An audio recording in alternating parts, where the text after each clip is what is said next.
Good day, everyone. Welcome back to the Bloody Fork Homestead.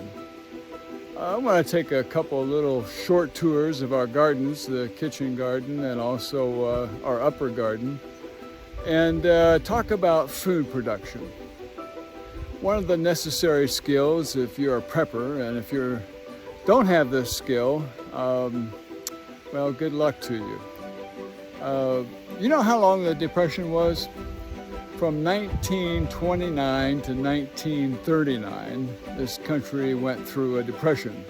There were some worse years of the Depression, from 29 to about 34, but it lingered on for a long time, for 10 years.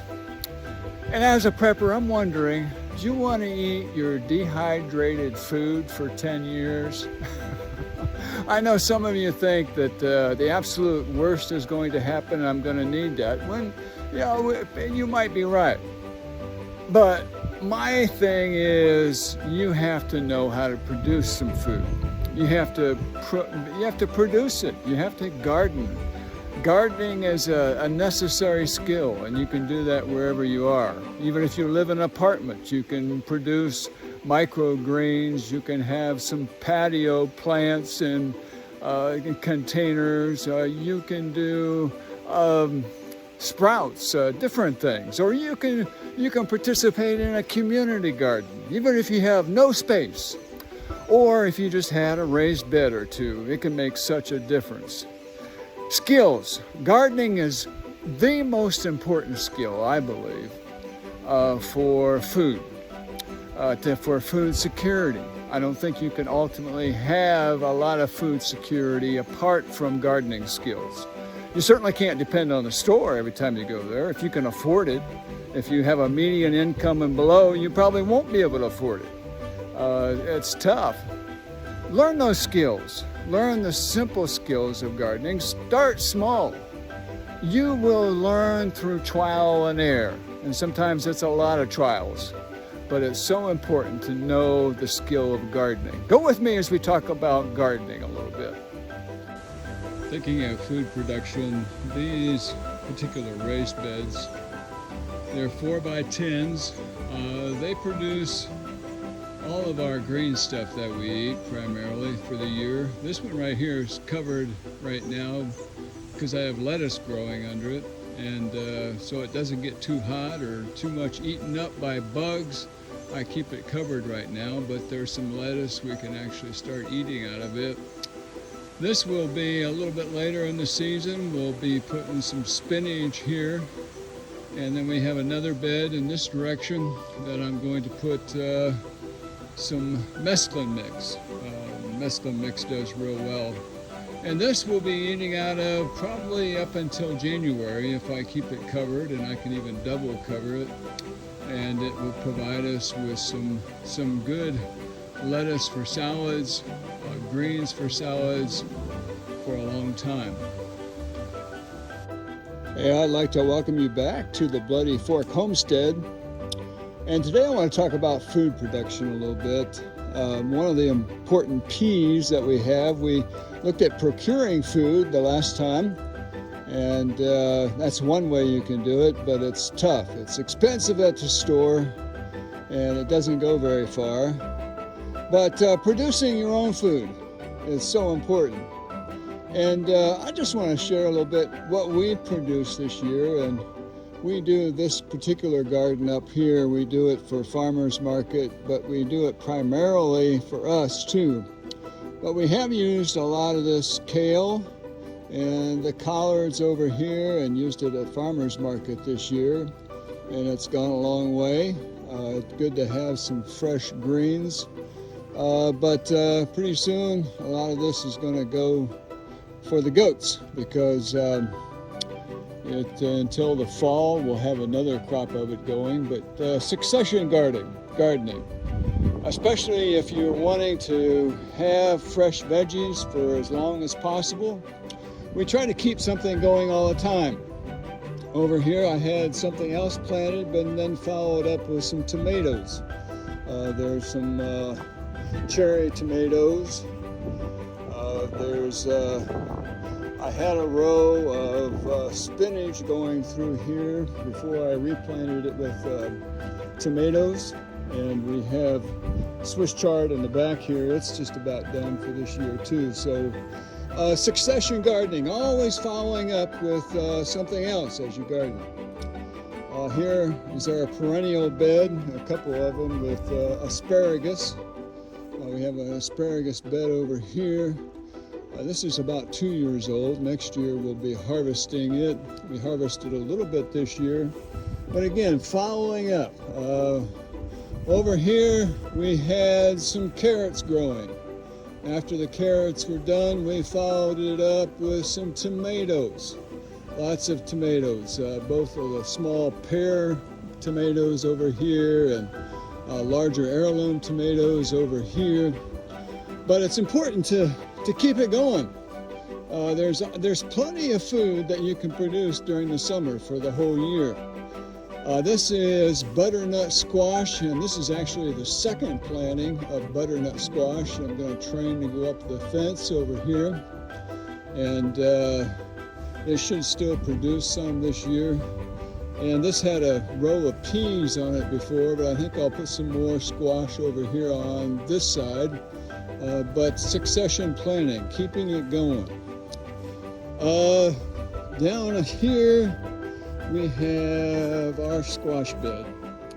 This is butternut squash here, and it's just now starting to turn color.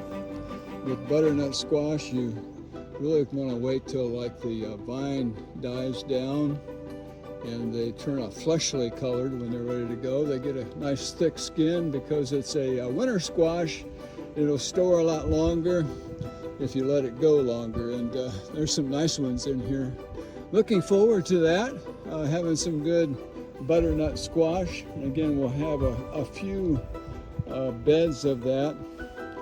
This is straight neck yellow squash, and we probably harvested, I'm guessing, maybe a few hundred squash out of here, and it's getting tired now. I tried to keep the critters out, but I've almost got to the point where I'm just going to let it go, get what we can yet this year. And over here, zucchini, and a couple of those plants are starting to hurt a little bit, but that's okay. When you do succession gardening, you're not too concerned about that. I've got some more of that coming up in another bed. More tomatoes here. We had carrots over here before. We had some carrots here before, which we followed up with some tomatoes. Here we have some potatoes that are dying down. I harvested that side, and I need to harvest this side yet. This will be for us to keep some. We'll probably sell some. Up here on the top, we also have blackberries. Blackberries that are starting to turn ripe,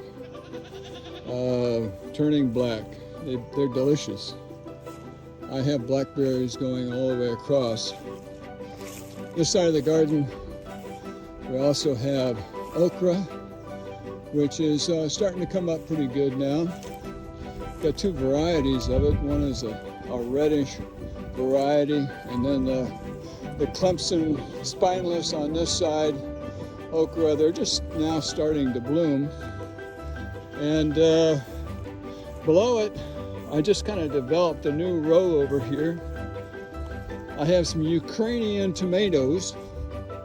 They're from Ukraine, and hoping to see how these are this year. They're supposed to be black after they're totally ripe. The area in front of these tomatoes, I'm going to plant across this way and more potatoes. I've got some seed potatoes left, and I'm going to plant across here, and it will be our fall crop of seed potatoes. And down here, this whole area down here, raspberries. They've been producing quite a bit. We have some new plants that we put in this year. These are ever-bearing, so they'll grow on their tips this year. And the ones over here, a few of them are 2 years old, so they've been producing quite a bit. and also our grapes. The grapes are producing well. They have some good grapes growing on them this year. I believe these are Concords. There's a white grape over on this side, but this over here are Concords. And down in this area, we have some apple trees. We just planted these last year, and they bore a couple of apples this year, the early varieties. This is a June red.